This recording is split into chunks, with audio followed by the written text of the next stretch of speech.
हरिओम, उमानंद में ओम शांति में ओम ज्ञान में आप सभी दर्शकों का हमारे चैनल पर स्वागत है। आज हम लोग बीएड के बाल्यावस्था और उसके विकास वाले पेपर के अंतर्गत धर्म के लिए शिक्षा यानी शिक्षा के अंतर्गत हम धर्म की बातों को किस तरह से पिरोएं या किस तरह से समझाएं, किस तरह से बताएं, जिससे बालक और बालिकाओं के अधिगम का एक उत्तम व्यवस्थित आदर्शात्मक रूप की तरफ, व्यवहार की तरफ, सोच समझ की तरफ गमन कर सके।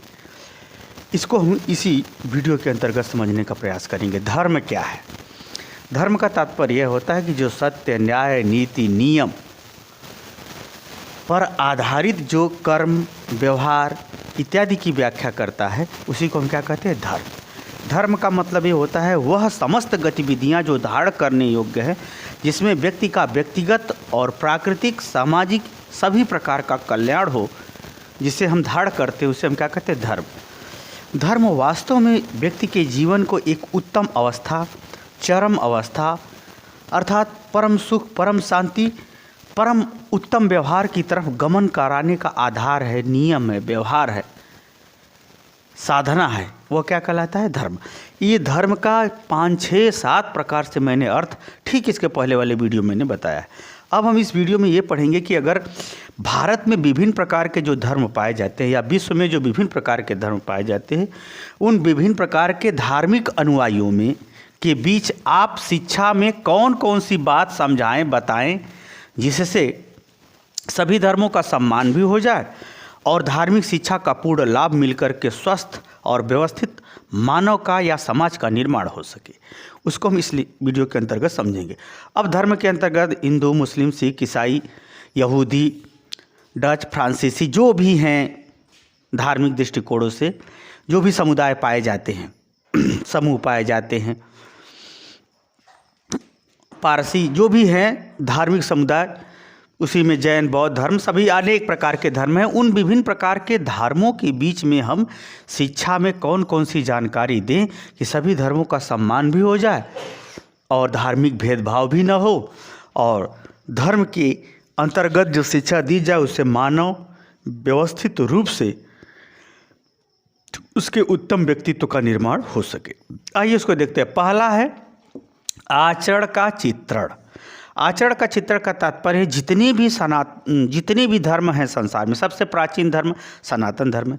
उसके बाद जो भी धर्म हैं, ईसाई धर्म, मुस्लिम धर्म या पारसी धर्म, जो भी धर्म हैं, जैन, बौद्ध जो भी धर्म हैं, उन धर्मों में के संस्थापक हों या उन धर्मों के जो आदर्श स्वरूप है, जैसे सनातन धर्म में भगवान राम, भगवान कृष्ण, भगवान शंकर, माँ दुर्गा आदर्शात्मक स्वरूप है।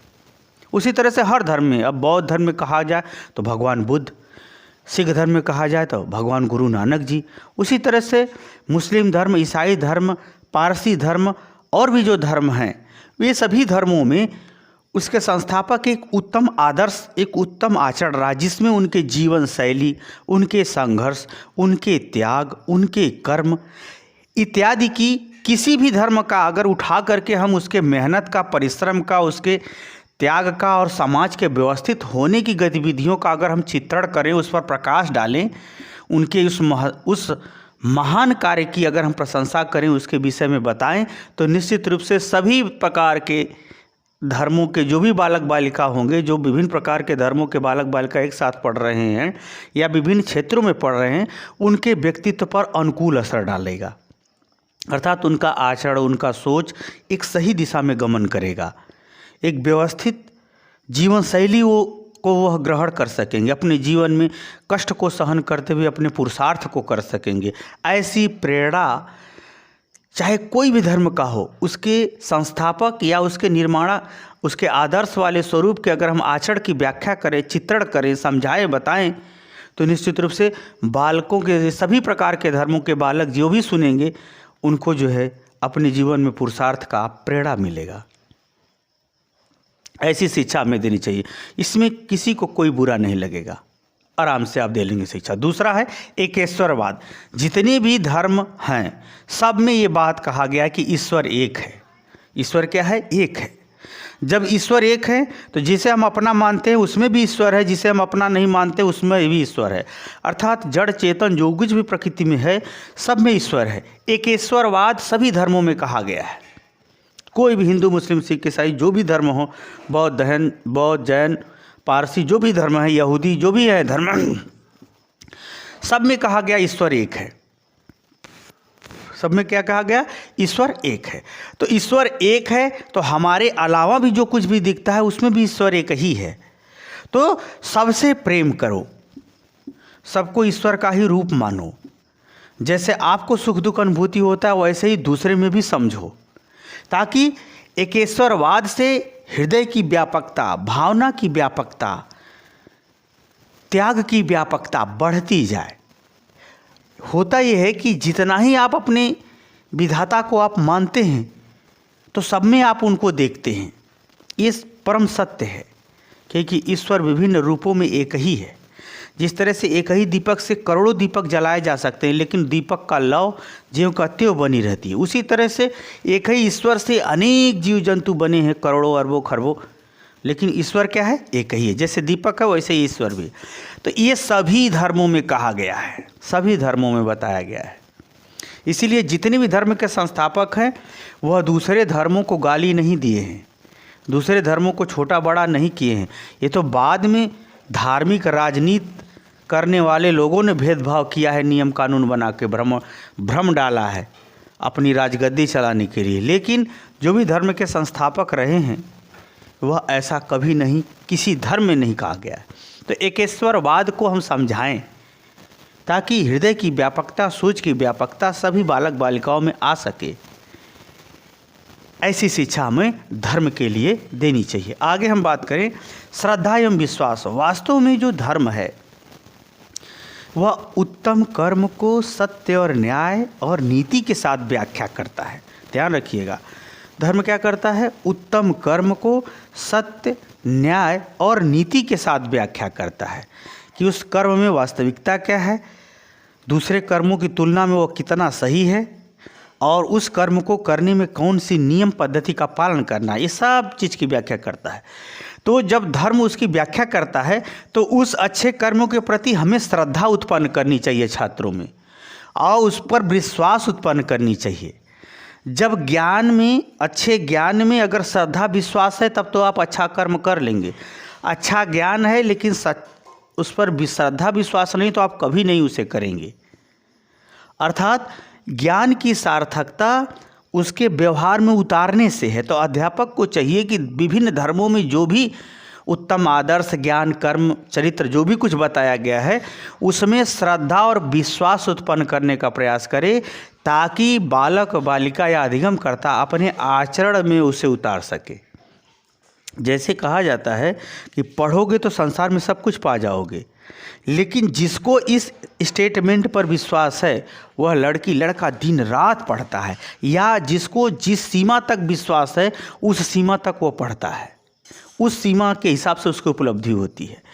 तो इसी तरह से जो धर्म के अंतर्गत उत्तम आदर्श, चरित्र, नैतिकता, नियम, व्यवहार, आचरण, भावना, सत्कर्म इत्यादि की जो व्याख्या की गई है उसके प्रति श्रद्धा और विश्वास उत्पन्न करने का कार्य करना चाहिए अध्यापक को। जैसे अगर तुलसीदास जी को ही लें, कबीरदास जी को ही लें, तो उन्होंने ऐसे सिद्धांत को बताया, आचरण के ऐसे नियम, मूल्य को बताया जो समय के आघात से परे है। अर्थात समय उसका अतिक्रमण नहीं कर सकता है, समय बदलेगा लेकिन सूर्य पूरब में ही निकलते। उसी तरह से उन्होंने इस सांसारिक जीवन के कुछ ऐसे संबंधात्मक नियम, सिद्धांतों का उन्होंने प्रतिपादन किया, बताया, जो समय बदलेगा लेकिन वो समाप्त नहीं हो सकता। अर्थात स्पिरिचुअल सत्य की बात की, स्पिरिचुअल व्यवहार की बात की, स्पिरिचुअल ब्यूटी की बात की। तो उसी ऐसे गतिविधियों, ऐसे नियम, मूल्य, मान्यता पर, अच्छे आदर्शों, व्यवहारों पर हमको अध्यापक को श्रद्धा और विश्वास दिलाने का, या छात्रों में उत्पन्न करने वाला ज्ञान, व्यवहार भी धर्म के लिए देना चाहिए। यह भी अध्यापक को करना चाहिए। अगला है सम्मान एवं सद्भावना। वास्तव में सम्मान, जैसे कहा जाता है जो व्यक्ति अच्छा होता है वह अच्छी वस्तु, अच्छे कर्म, अच्छे नियम और अच्छे आचरण इत्यादि का सम्मान करता है। जब वो सम्मान करेगा तब उसके अंदर प्रेम उत्पन्न होगा, तब उसे वो ग्रहण करेगा। और जब वो सम्मान करेगा और दूसरे के प्रति बुरा नहीं करेगा, तब वो उसको ग्रहण कर सकता है। तो सम्मान और सद्भावना, इसका भी विकास अच्छे मूल्य, अच्छे आदर्श, अच्छे कर्म, अच्छे व्यक्ति, अच्छी उपलब्धि, अच्छे व्यवहार, अच्छी भावना, अच्छे संवेगों के प्रति बढ़ाने का कार्य करना चाहिए, ताकि वह सम्मान और सद्भावना से प्रेम को पकड़ सके और प्रेम को द्वारा अच्छे कर्म, अच्छे ज्ञान, अच्छे व्यवहार को सीख सके। क्योंकि प्रेम जब तक नहीं होगा तब तक कोई भी चीज़, व्यवहार हो, गुण हो, कला हो, कौशल हो, आप नहीं अपना पाएंगे। क्योंकि प्रेम कर्म करने का, अच्छा कर्म करने का पुरुषार्थ उत्पन्न करता है। तो वास्तव में सम्मान और सद्भावनाओं को भी सभी धर्मों के प्रति, सभी व्यवहारों में, सभी क्रियाओं में, सभी अच्छे नीतियों में उत्पन्न करने का भी अध्यापक को प्रयास करना चाहिए। यह भी धर्म के लिए महत्वपूर्ण शिक्षा का आधार बनती है। अगला है कर्तव्य की दृढ़ता एवं सहिष्णुता। कर्तव्य की दृढ़ता का तात्पर्य है कि जो कर्म सही हैं वो सही हैं, जो गलत है वो गलत है। उस पर दृढ़ होना एक बहुत बड़े ज्ञान का परिणाम है। अगर आदमी कितना ही पढ़ ले, अगर उसको विश्वास नहीं कि गलत काम का गलत परिणाम होता है, तो वह अपने स्वार्थ के लिए राक्षसों से भी गंदा काम कर सकता है। तो अच्छे कर्तव्यों के प्रति हमें दृढ़ता भरनी चाहिए, क्योंकि जितने भी धर्म के संस्थापक रहे हैं अपने युगों में, अपने जीवन काल में अच्छे कर्मों के प्रति दृढ़ता के साथ संघर्ष करके उपलब्धि को दिया है। संसार को एक नीति, नियम, दिशा दिया है। तो यह तभी संभव है जब अच्छे कर्तव्यों के प्रति दृढ़ता हो। तो धार्मिक विभिन्न धर्मों के अंतर्गत कर्तव्यों की दृढ़ता की भावना बढ़नी चाहिए। और सहिष्णुता का तात्पर्य है उसको बनाए रखने पर, वैसी प्रवृत्ति, वैसा नेचर का निर्माण करने पर भी बल देना चाहिए। वैसी दृढ़ता उनके अंदर भरनी चाहिए, सहिष्णुता भरनी चाहिए कि वो उसको है, अच्छा है तो है। गुरु सभी धर्मों में पूजनीय है तो है, ये सहिष्णुता है। सभी धर्मों में गुरु की पूजा होती है। अगर गुरु गलत करेगा तो गुरु भरेगा, शिष्य गलत करेगा तो शिष्य भरेगा, दोनों गलत करेंगे दोनों भरेगा। अगर गुरु गलत है, शिष्य सही है, तो शिष्य आगे बढ़ जाएगा, गुरु उसी जगह रह जाएंगे। तो कुल मिला के जो माता पिता का मूल्य, गुरु का मूल्य, भगवान का मूल्य, अच्छे कर्मों का मूल्य, सेवा दान का मूल्य जो है, उन अच्छे कर्तव्यों के प्रति दृढ़ता भरनी चाहिए कि हर परिस्थिति में आपको जो है ऐसा करना पड़े। जैसे भगवान राम ने कहा कि माता पिता भले ही दुराचारी ही क्यों न हो, परंतु पुत्र का धर्म यही है कि उनको भगवान की तरह पूजे। यह कर्म की दृढ़ता है, कर्तव्य की दृढ़ता को उन्होंने बताया। और ऐसा सबको करना चाहिए, सही समाज में सही सुरता है। तो यह भी ऐसे भी विचार, कर्म, भावना, व्यवहार इत्यादि को विभिन्न धर्मों के आदर्श संस्थापक इत्यादि के माध्यम से शिक्षा देती रहना चाहिए। अगला धर्म की व्यापकता। धर्म व्यापक होता है, धर्म सूक्ष्म नहीं। धर्म सूक्ष्म भी होता है, व्यापक भी होता है, परिवर्तनशील भी होता है, स्थिर भी होता है। तो धर्म सबको जोड़ता है। धर्म क्या करता है? सबको जोड़ता है। धर्म तोड़ता नहीं है, क्योंकि धर्म में जो व्यक्ति अपने धर्म में स्थित रख के अपने कर्म को करता है, अर्थात स्वधर्म रूपी कर्म करता है, तो निश्चित रूप से वो सफलता तक पहुंच जाता है। जो सफल है वही ना कुछ देगा। जो जिस सीमा तक सफल है उस सीमा तक वो दूसरे को दे सकता है। तो धर्म जब दे सकता है तो लोग उससे जुड़ते हैं। जिस सीमा तक देगा उसी सीमा तक लोग जुड़ेंगे। तो धर्म व्यापकता है, इसमें व्यापक आदर्श है, व्यापक नियम है, सूक्ष्म नियम है, सारगर्भित नियम है। यानी धर्म सभी चीज़ों में है। जैसे हम पढ़ा रहे हैं ये अपना धर्म है, लिख रहे हैं वो अपना धर्म है, समझा रहे हैं वो अपना धर्म है। धर्म हर क्षण में है, हर कण में है, हर व्यवहार में है। तो धर्म व्यापक है। धर्म ही ईश्वर है। भगवान को धर्म का रूप कहा जाता है। जो व्यक्ति स्वधर्म पालन कर ले तो समझो भगवान उसके वश में हो जाते हैं।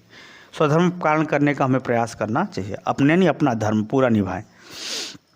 तो धर्म की व्यापकता को बतलाना चाहिए, समझाना चाहिए। जैसे हमारा वस्त्र के प्रति धर्म है, अन्न के प्रति धर्म है, दूसरे के व्यवहार के प्रति धर्म है, देश के प्रति धर्म है, माता पिता के प्रति धर्म है, सामान्य दिनचर्या में अपना धर्म है, जीवन का धर्म है, उद्देश्य है। कुल मिला के अगर हम बात करें तो धर्म अपना हर क्षेत्र में कल्याण के मार्ग को बताता है, उत्तम आचरण, उत्तम व्यवहार, आदर्श को बताता है।